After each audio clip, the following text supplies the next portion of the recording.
Yeah, Lauren, it's so important that the advice that you would get from players like Pogba, like Bruno, like Marcus, and myself, who's come up through the academy. It's so important that every little bit of information that you get is taken on board. So what I would say is just keep working as hard as you possibly can throughout your young career and enjoy it. Play with a smile on your face and enjoy playing football. I still enjoy it every single day whenever I come to training. If I didn't enjoy it, I probably wouldn't do it. So yeah, the main thing for me would be work hard and smile.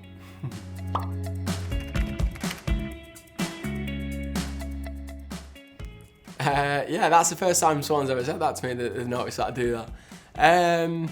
No, I just try and jump as high as I can and get ready, get the legs firing, get everything going. So yeah, there's no superstition behind it. I do it every game, not out of superstition, out of just the same thing that I do every time I go on the pitch. I like to get warm, and that's part of my routine.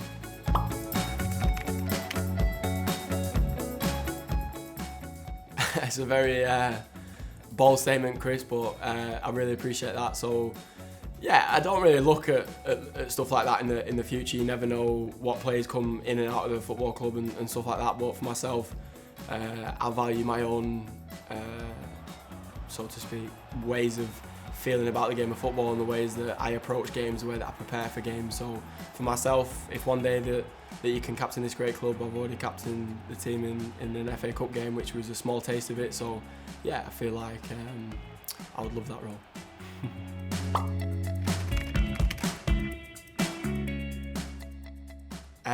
Yeah, Tariq, I would probably say, I don't know, like Luke Shaw always says I'm the gym man and I'm always in the gym, but he always walks in when I'm in the gym, so that's just a coincidence there. But other than that, Dino's got a few nicknames for me that probably aren't applicable, and vice versa for him. So yeah, just Scotty, to be fair. All the coaches, all the players call me Scotty. Eric calls me Terminator, so yeah, he enjoys that one, but he's a top guy, Eric, and everyone loves him.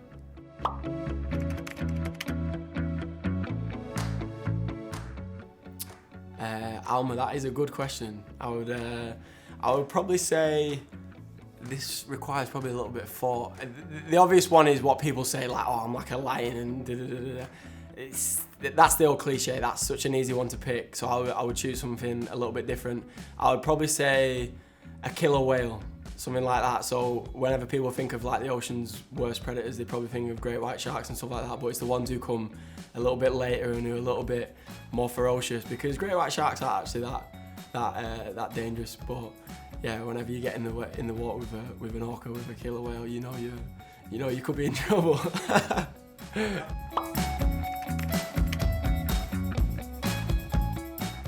Sheldon, that is a good question. My idol growing up, I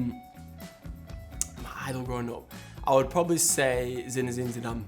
The way I used to watch him whenever he was playing big Champions League games, the goals that he scored, how he is even as a manager now, the way that he's dominating the Champions League with Real Madrid is a beast, to be fair. The guy's a machine, and the way that he's conducted himself throughout his whole career, other than one little slip up in the final where he headbutted that guy, but other than that, it's yeah, the way he played football was a joy to watch.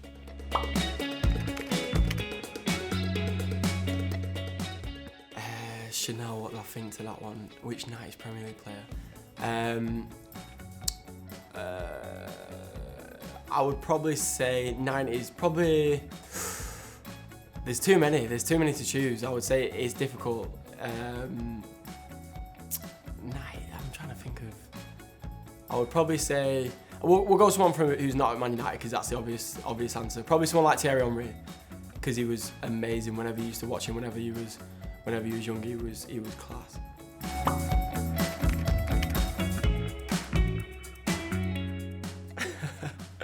Ben, that is a good question. Who would I want to play me? Me. I'd be playing me. So I'll be the actor.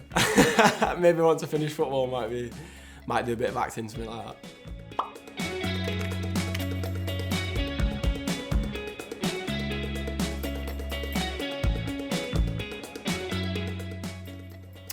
Yeah, mental. That is a really good question. As we're seeing more and more in football, the mental side of football is coming more into play with social media and different things which are going on. You have to be thick-skinned. It's a given that you do have to be thick-skinned, and not everybody is built to take such criticism. You see guys like in our team, Harry's had an awful lot of criticism at the start of the season whenever everything happened in summer and stuff like that. It takes incredibly thick-skinned people. Paul Pogba's had his fair share of criticism in the way that he's reacted to it. So these guys are a prime shining example of how you deal with setbacks and don't let a small minority of people's opinion affect your game or anything like that. So yeah, I would definitely say in the future that there has to be something done about social media, because it's a shambles, to be fair. And for myself, I'm not really somebody who goes on it and reads everything, but yeah, young kids coming up, they can get sidetracked by it. They can believe that they're the best player in the world when they might not actually be that good when they're growing up. So it's a difficult one.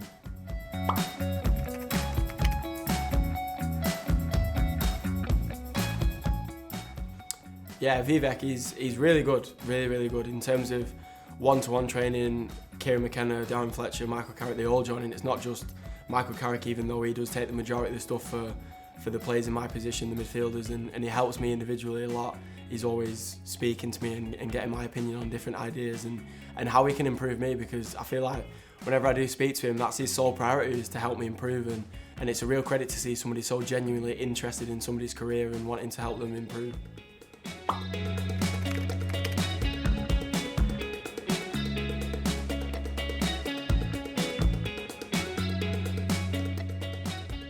Yeah, Joshua, that is a good question, because sometimes different games require different skill sets. So some games like Leeds the other day, you can be more expansive and get into the box and stuff like that, and you might play against a different team with a different setup, and you might be required to do a slightly different job for the team. So yeah, the last couple of games, Burnley, Tottenham, I think there was someone before that I probably should have scored as well. So it's keeping that tally up and keeping it pushing.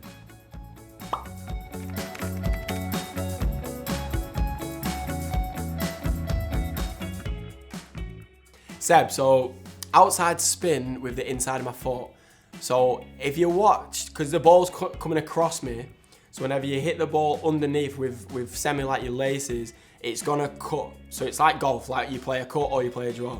So whenever the ball's coming across you this way, if you hit underneath it, the ball's gonna get side spin by going that way. It's like back diagonal side spin.